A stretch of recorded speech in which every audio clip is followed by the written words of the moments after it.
You're not in love with him. You're in love with a renovation project. And somewhere deep down, you already know it. A version of him who finally opens up, finally shows up, finally becomes who you know he could be. That version doesn't exist yet. You've been dating him anyway, for months, sometimes years, waiting for a person who hasn't arrived. If you've ever stayed in a relationship because you could see exactly who someone could become, you're not naive, and you're definitely not wasting your time on purpose. You're doing something dating psychology has actually mapped out clearly, falling for potential instead of reality. Here's what almost nobody explains correctly. This isn't a character flaw unique to overly hopeful people. It's a specific cognitive pattern, and it tends to show up far more often in women, partly because of how girls are socialized from a young age, to nurture, to fix, to see the best in people, to imagine a better future, and then quietly work to build it. That instinct is beautiful in a garden. It becomes a trap in a relationship, because gardens don't talk back, and people who aren't ready to grow don't transform just because you can see exactly what their fully grown version would look like. By the end of this video, you'll understand exactly why your mind keeps confusing capacity with consistency, why imagining someone's potential can feel more emotionally real than their actual current behavior, and what it actually takes to start falling for the person standing in front of you, instead of the one you're quietly hoping will eventually show up. Because the relationship you're waiting for might never arrive, no matter how clearly you can picture it. Picture this. A woman is 6 months into dating someone who is, by almost every measurable standard, inconsistent. He cancels plans more often than he keeps them.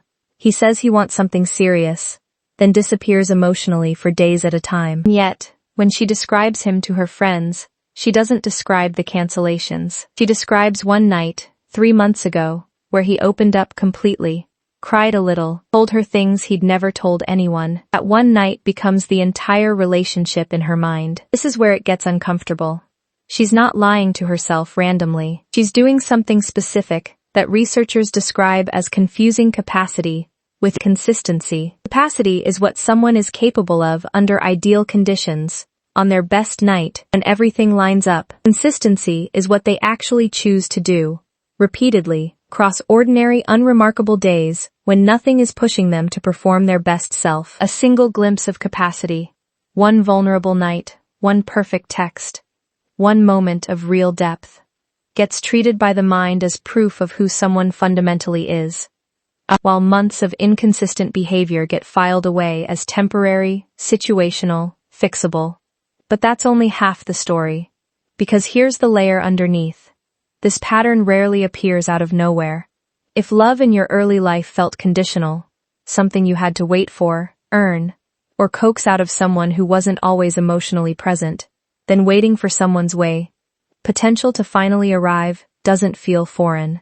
It feels like the most familiar emotional task in the world. You've essentially been in training for this exact dynamic since childhood, and what feels like hope in the moment is often actually a much older, well-rehearsed pattern wearing a new face. Here's where it gets even more uncomfortable. The brain doesn't just wait passively for someone's potential to show up. It actively participates in the fantasy.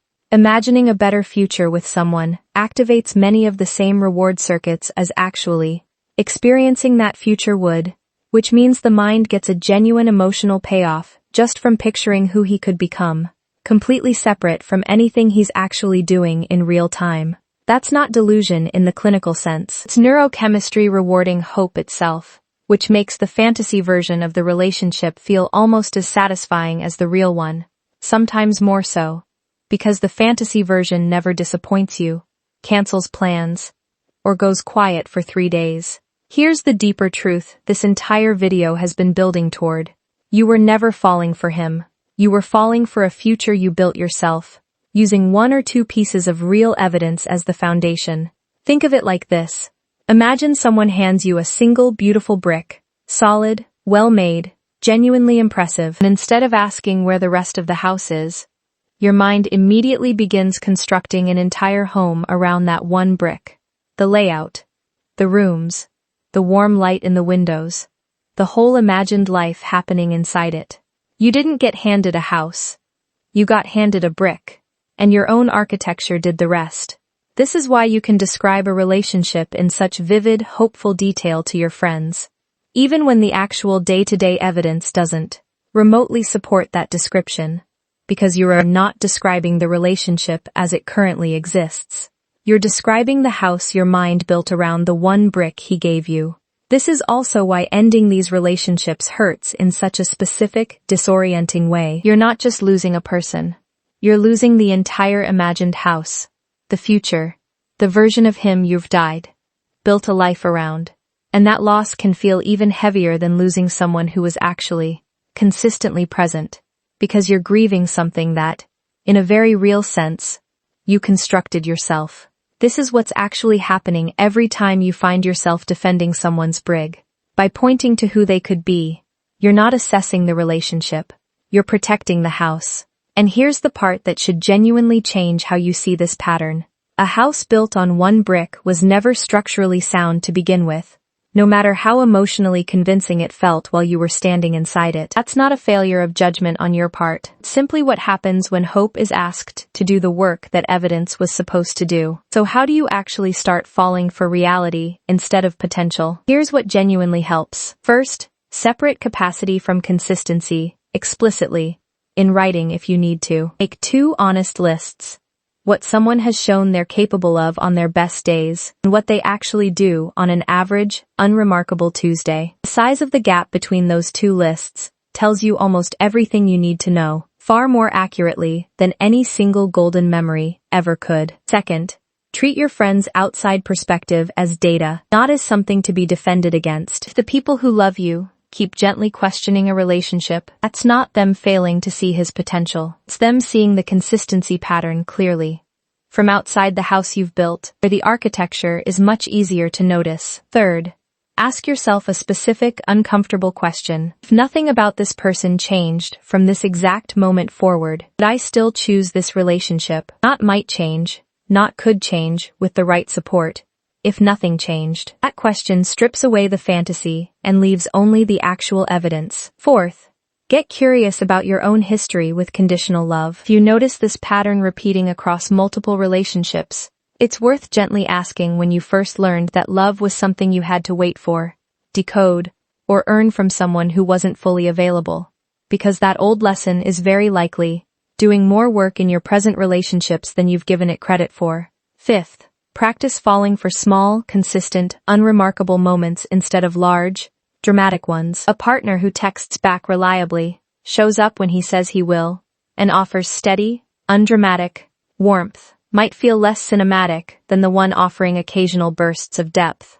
But cinematic isn't the same as sustainable, and undramatic consistency is precisely the quality that potential can never actually deliver on its own. Here's the empowering part of all of this. You were never foolish for hoping. Hope is not the problem. The problem was letting hope substitute for evidence in a relationship that was asking you to do all the architectural work alone. Once you understand that distinction clearly, you stop building houses on single bricks, and you start recognizing what a real foundation actually feels like when someone finally hands you one. Potential was never a promise. It was a brick. And you deserve someone who's already building the house alongside you, not someone you're building it for, alone. If this gave language to something you've lived but never quite understood, tell me in the comments. Have you ever found yourself defending someone's potential instead of looking honestly at their pattern? Let's talk about it down there. If you want more breakdowns like this one, on the psychology behind the patterns that quietly shape who we fall for, subscribe, because there's a lot more of this we're going to unpack together.